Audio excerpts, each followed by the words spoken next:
Once upon a time, in a little greenhouse, in a cold water flat, there lived a mouse. He wasn't very big and he wasn't very small, but to be precise, he was 2 inches tall. He was mostly like any mouse except for his name, which to be a little different was Sam the same. One day Sam got up with a cold in his head, and like some other people he wouldn't stay in bed. He even went to town without his coat. The next day he awoke with a dreadful sore throat. He tried to squeak and he tried to shout, but not the tiniest sound came out. The worst of it was that Sam had to be at the auditorium at 3:30. He was scheduled to sing for a talent scout, and if he did well, there could be no doubt that man would hire him on the spot and take him to a movie lot. He tried again, it was what he feared. His voice had completely, totally disappeared. He pulled on his whiskers and stomped on his feet. Then he sat down to think on a little red seat. Before Sam knew it, he had a thought. Maybe there's a place where voices can be bought. A mouse voice couldn't cost too much. All I need is one squeak or such. But the problem now is where to go. Maybe the dog next door will know.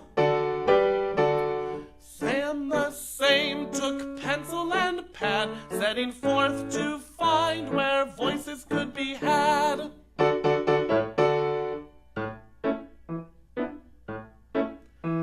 He wrote his question in a legible hand and hoped against hope that the dog would understand. His pad said, "Excuse me for being so bold, but can you tell me where mouse voices are sold?"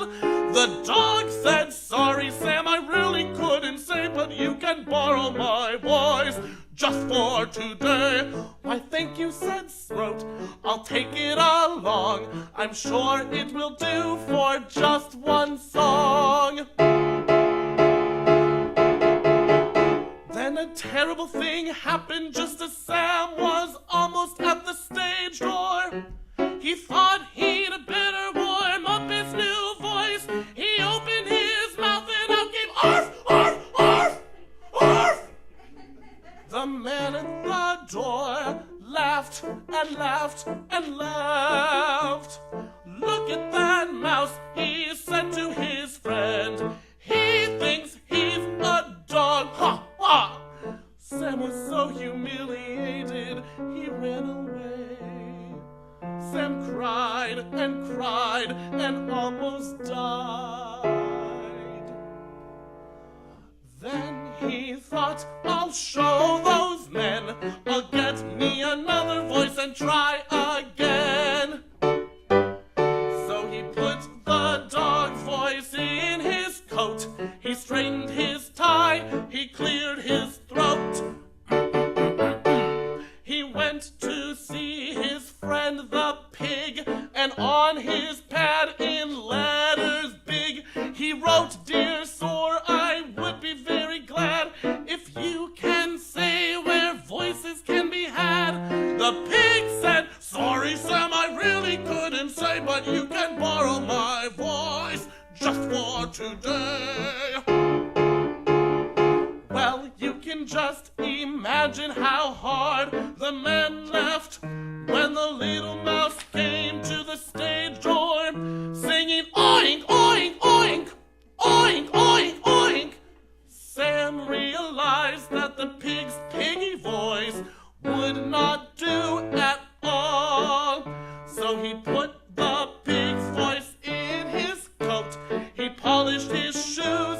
He cleared his throat.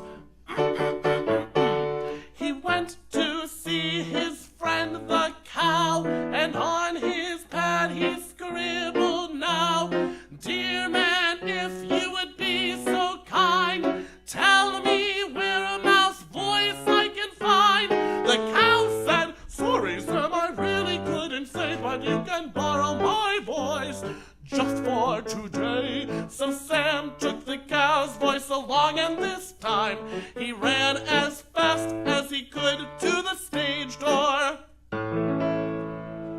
The cow is a pretty impressive animal after all, and he was sure that no one would laugh at him. But of course, when the people saw the little mouse saying, moo, moo, moo,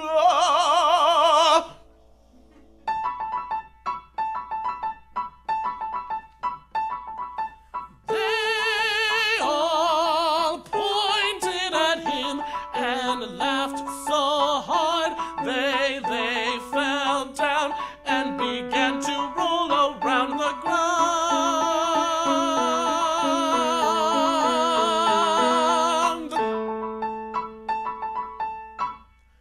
Sam was awfully discouraged by now,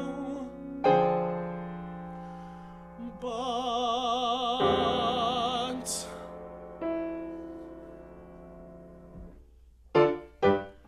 he put the cow's voice in his coat. He did his push-ups, he cleared his throat, and traveled off to see the duck. But when he got there, he was out of luck, for the duck had laryngitis too.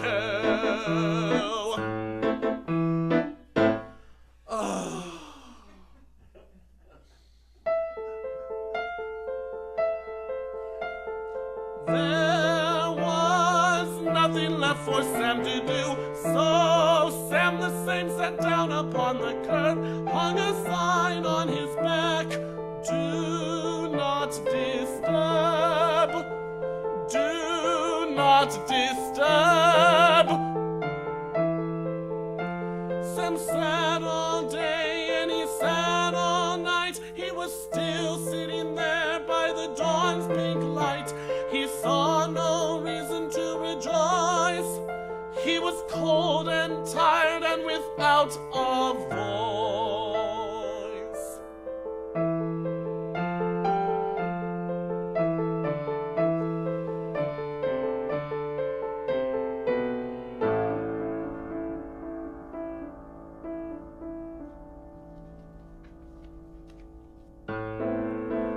Then along came two children who saw him there. The older one asked Mouse, "Why do you despair?" Sam the same explained his sorry plight just as fast as he could write. "Well," said the girl, "you're a pretty nice mouse. You could live with us in our big white house. We'll feed you honey and lots of tea, and you'll get your voice back as quick as can be. Besides," said the boy, "talent scouts are no good. You don't really want to go to Hollywood. That glittering life probably isn't so hot. You wouldn't want to be where your friends are not."